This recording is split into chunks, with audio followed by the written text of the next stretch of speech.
I bound the fake daughter to the lies come true system. At the reunion banquet, the fake daughter put on a manipulative, innocent act. I knew that once sister came back, mom and dad wouldn't want Lulu anymore. The next second, mom and dad kicked the fake daughter out of the house. At school, the fake daughter intentionally spread rumors. I heard my sister say that the school idol fell in love with her at first sight, and that if he couldn't get her love, he'd rather die. The next second, the school idol she loved but couldn't have knelt down, begging me to love him. The fake daughter broke down and went crazy on the spot. I am the true daughter of the capital's richest family, lost for 18 years. On the day of the reunion banquet, I was wearing dusty, gray clothes, looking just like an ugly duckling, while the fake daughter, who had taken my place, wore a custom gown, looking down at me condescendingly, speaking with deliberate malice masked as innocence. Sister, this outfit is really unique. Could it be a new haute couture from some embroidery factory? The fake daughter spoke with veiled sarcasm. I knew she was mocking me on purpose, but I didn't mind at all, because I had obtained the lies come true system. As long as I wanted to, I could turn anyone's lie into the truth. Waiting for Ji-Lu to finish mocking me, I opened the system, silently pressed the redeem button. Redemption successful. The lie came true. A famous fashion designer attending the banquet nearby grabbed my hand, her tone excited. Oh my god, this is the latest haute couture released at Fashion Week by the famous designer H from Country M. How did you get it? Do you know Ms. H? Can I add your contact information? The designer looked at me, eager to please. Ji-Lu was absolutely dumbfounded. She quickly stepped forward, standing between the designer and me, intentionally asking, "Are you mistaken?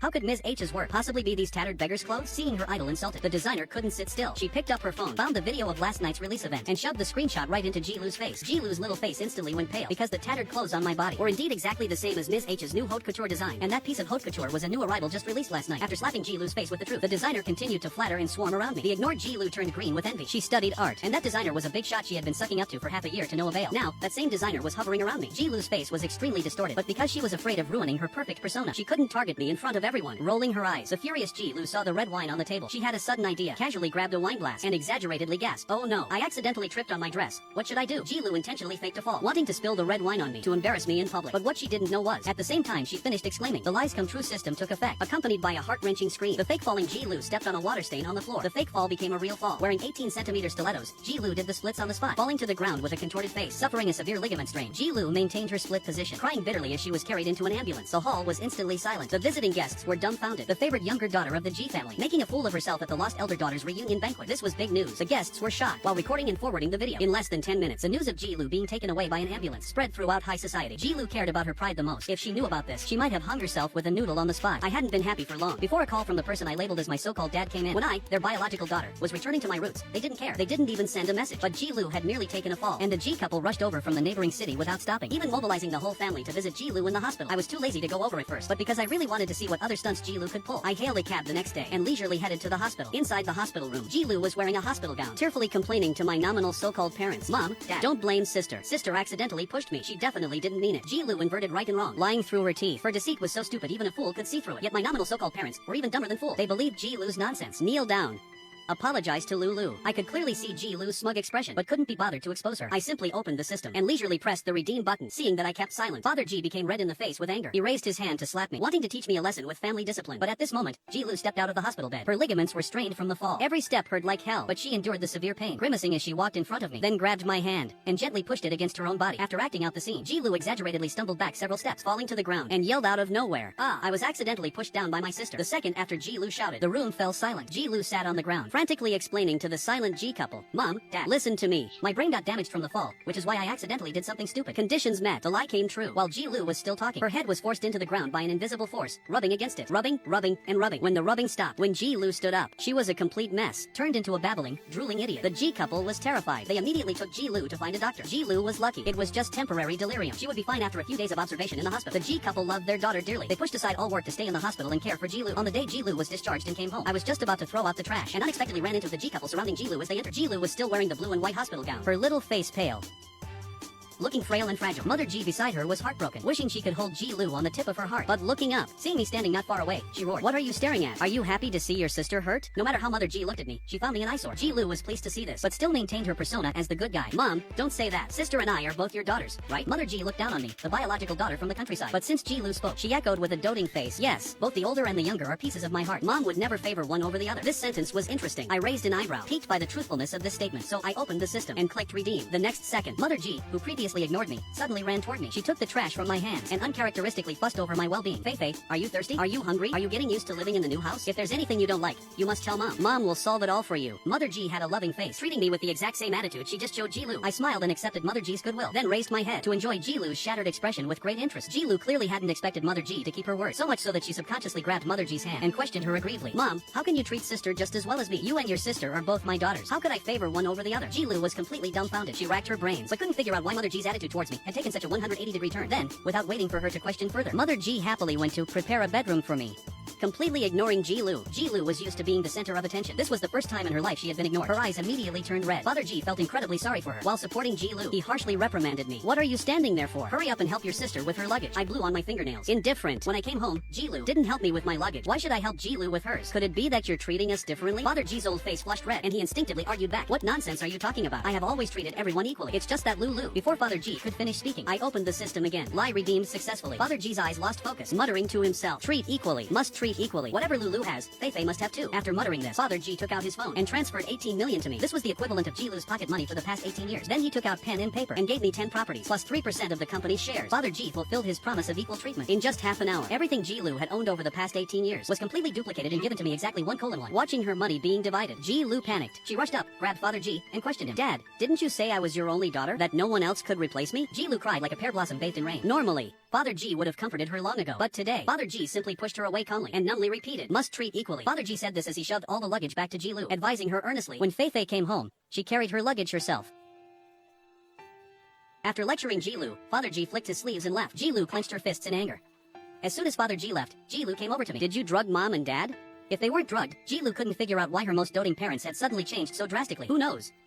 Maybe it's because news of treating daughters differently doesn't sound good if it gets out. It indeed doesn't sound good for a wealthy family to treat an adopted daughter differently from a biological one. Ji-Lu glared at me with deep malice, then grabbed her bags and left. She thought she was being provocative, but I just wanted to laugh. Even though Ji-Lu didn't say it, I knew what she was thinking. She thought the G parents were trying to spoil me until I was useless, so they could completely abandon me later. So, she stared at me with pity for days. But gradually, Ji-Lu couldn't smile anymore, because she realized the G couple seemed to genuinely treat me well. New designer bags, new designer jewelry, meticulous care and concern. These things that used to belong solely to Ji-Lu were now being given to me, 1:1. Actually, the G couple simply gave an extra share of love to me. It didn't reduce Ji-Lu's share, but Ji-Lu was used to having everything to herself. She couldn't even accept equal treatment. Finally, on Ji-Lu's birthday, seeing the 2 cakes prepared by the G couple, Ji-Lu completely exploded. "I knew that once sister came back, you wouldn't want Lulu anymore." Ji-Lu cried heartbrokenly, thinking that doing this would force the G couple to make a choice, to make them abandon me. But what Ji-Lu didn't know was, the moment she spoke, I used the system again. The lie became truth. The G couple had a sudden realization. Right, our biological daughter is back. Why do we still need the fake daughter? Having figured this out, the G couple packed up Ji-Lu overnight and threw her out. Just like that, Ji-Lu was kicked out of the house on her 18th birthday, sleeping alone in the park for a night. The next morning, the news of Ji-Lu being abandoned by the G family spread throughout high society and school. Ji-Lu arrived at school as usual. Only this time, the private driver who usually dropped her off was gone. Some classmates comforted Ji-Lu, feeling sorry for her. "It's okay. Everyone is just returning to their rightful place. You don't need to worry about me." I wasn't so sad that I couldn't sleep. Ji-Lu originally wanted to build a resilient, stubborn, innocent little flower persona, but every lie she told would immediately come true. Since Ji-Lu said it was fine, the classmates comforting her just said oh, and left indifferently. And then, for the rest of the day, not a single other person cared about Ji-Lu. Ji-Lu couldn't sit still anymore. After school, she actively sought out her best friend, hinting left and right, slandering me for stealing her things. Returning to rightful places? You've occupied the identity of the G family daughter for so many years. Isn't it completely normal to give it back to Ji-Fei now? Even her best friend didn't side with her. Ji-Lu had no choice. She had to buy off internet influencers, fabricating a tragic story about an adopted daughter being kicked out, forced to wander the streets.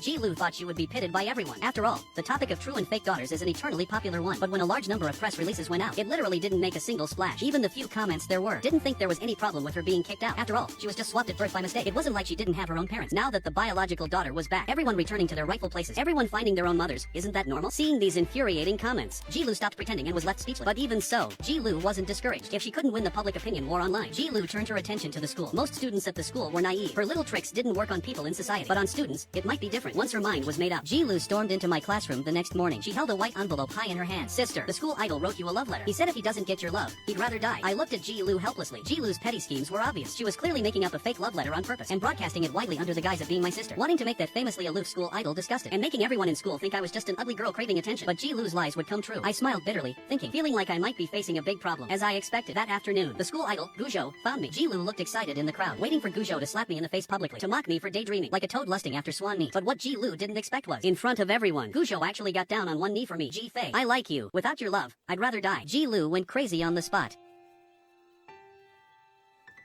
Guzhou didn't even look at her twice. But now, Guzhou said he liked me in front of everyone. The extremely furious Ji-Lu pounced forward, trying to strangle me. But before she even touched me, she was subdued by the security guards who rushed over and forcibly dragged to the dean's office to cool down. I rejected Guzhou's confession, but Guzhou wasn't discouraged. Instead, his love for me became even more passionate. I was deeply bothered by it, even regretting not stopping Ji-Lu when she was talking nonsense. Unfortunately, it was too late for regrets. Guzhou continued to declare his love for me loudly every day, and Ji-Lu hated me even more because of Guzhou. She intentionally used lies to induce everyone's malice towards me, hoping everyone would isolate me, ostracize me, and preferably completely loathe me. But the lies would become true. Ji-Lu said I would sponsor the school's teaching building, that I would give out scholarships to poor students, that I was a tremendously good person. The next day, the school received renovation funds. The learning environment was greatly improved. The students all praised me as a reincarnated bodhisattva. Ji-Lu said I was a genius, that I would definitely be first in the next exam, that the current first place wouldn't even be fit to kiss my feet. And during the exam, I scored perfect marks directly, instantly becoming an unsurpassable myth since the school was founded. Ji-Lu also said I was incredibly beautiful, that hundreds of agents were begging to sign me, that top-tier actors all fell in love with me at first sight. The next day, the school was packed tight with a dense crowd of agents, as well as top-tier actors. It even trended on the hot news for 3 days and 3 nights straight. I was deeply troubled by this. For the past 18 years, I stayed in a small mountain village in place of Ji-Lu. The mountain village was remote, the teaching quality was poor, exposed to the sun and wind all year round. I was indeed empty-handed, had average grades and average looks, but you can't withstand Ji-Lu's passion for lying. Seeing that causing trouble through others wasn't working, Ji-Lu simply targeted herself in order to bring me down. Ji-Lu used every framing trick she'd seen in TV dramas. For example, intentionally falling and saying with a green tea attitude that I didn't mean to push her down the stairs. As a result, the next second, Ji-Lu really fell down the stairs, fracturing her calf from the fall. For example, intentionally putting on a worried posture, saying with red eyes that the thugs she encountered outside school collecting protection money were definitely not my people. As a result, as soon as school ended, Ji-Lu was dragged into an alley by real thugs and beaten black and blue. Fake falls became real falls. Fake bad luck became real bad luck. In just a few short days, Ji-Lu ended up battering herself, mentally exhausted. Actually, Ji-Lu only had herself to blame. After being kicked out of the Ji family, she didn't go looking for her real family. She still felt she was the Ji family daughter, thinking the Ji couple would beg her to come back sooner or later. But she waited and waited for several months, and couldn't wait out a plea for peace from the Ji couple. In the end, it was Ji-Lu who couldn't sit still first, because she couldn't stand the hard life outside. Ji-Lu started acting pitiful to gain sympathy. She called the Ji couple several times to cry and complain, saying she fell, got sick, had a fever, was mugged by thugs. Ji-Lu cried her eyes out. Normally,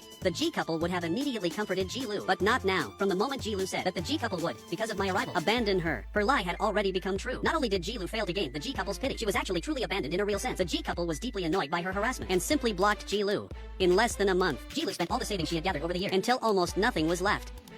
With no other choice, she had to be ruthless with herself. She used her last bit of money to buy off the media, saying she had contracted incurable bone cancer, hoping that before she died, she could see her adoptive parents one last time. This incident stirred up a lot of heat. The Ji family is the wealthiest family, and the Ji couple were somewhat public figures. Under pressure, the Ji couple eventually went to the hospital to see Ji-Lu and hired the best doctors to treat her. Ji-Lu was overjoyed, just when she thought everything was moving in a good direction, that she would soon be able to return to the Ji family. A medical report shattered Ji-Lu's beautiful dream. The report showed Ji-Lu indeed had bone cancer, and it was late-stage bone cancer, the incurable kind. After getting the medical report, Ji-Lu couldn't believe it. She started going crazy in front of the media. Impossible. How could I really have cancer? Ji-Lu panicked, forcing the doctor to do another checkup for her. The doctor agreed to Ji-Lu's unreasonable demand, but no matter how many times they did it, the results were always consistent. Late-stage bone cancer. Incurable. Ji-Lu's eyes were vacant. She looked through those medical reports over and over again. A few minutes later, in front of numerous media outlets, Ji-Lu made a huge scene. Liars. You are all liars. I clearly forged that medical report on purpose. How could it be true? You guys are teaming up to trick me, aren't you? The doctor froze in place, looking at Ji-Lu in utter astonishment. Right at this moment, the sound of camera flashes went off. Ji-Lu belatedly realized something and turned her head in horror, only to see reporters frantically taking pictures of her. And beside the cameras, the audio recorders had never been turned off. Ji-Lu thoroughly panicked. She had nothing left. Wealth, parents, love, status, health. Now, the only thing she had left was the sympathy of those fools. Ji-Lu fought like a madwoman to stop the reporter she had invited from taking pictures, but it was already too late, even though it was unethical. The media lives on hot topics. The moment Ji-Lu went crazy at the doctor, the news had already made headlines. People hate being deceived the most. Even if Ji-Lu really had bone cancer now, the public would only think she brought it upon herself. The sympathy that once surged towards Ji-Lu dispersed like the tide. Ji-Lu became completely alone. She was remorseful. She regretted it, but everything was too late. She had bone cancer, was abandoned by the Ji couple again, despised by the public, and couldn't even afford the hospital. After barely staying in the hospital for 3 days because she couldn't pay her medical bills, Ji-Lu was unceremoniously kicked out of the hospital. It was at this time that Ji-Lu thought of me. One afternoon, I was humming a tune, preparing to go home, but on the way, Ji-Lu stopped me. She yanked me into an empty alley, her eyes bloodshot as she questioned me. Ji-Lu, it was you manipulating things behind the scenes, wasn't it? Before I could answer, Ji-Lu cried and muttered to herself again. It's not supposed to be like this. It clearly shouldn't be like this. Before you came, my life was perfectly smooth. It's all your fault. You ruined everything I had. Ji-Lu roared and rushed towards me with a ferocious expression. She was holding a strange container in her hand, planning to take me down with her in mutual destruction, but I reacted agilely and kicked her squarely.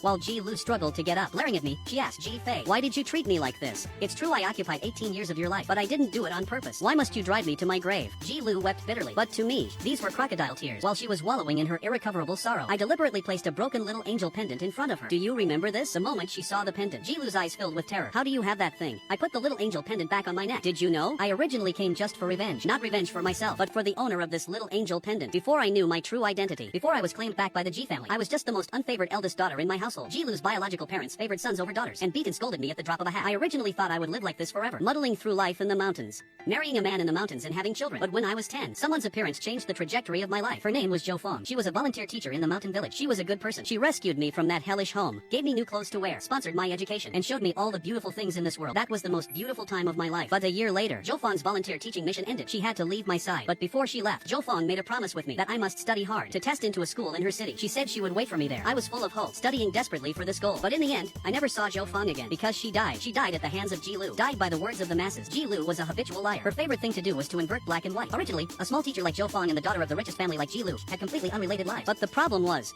Zhou Feng was Gu Zhou's homeroom teacher. Ji Lu had a crush on Gu Zhou. Her affection was almost pathological. She couldn't tolerate any opposite sex contacting Gu Zhou, including teachers. Zhou Feng was just worried about Gu Zhou's grade and spoke a few extra words to Gu Zhou.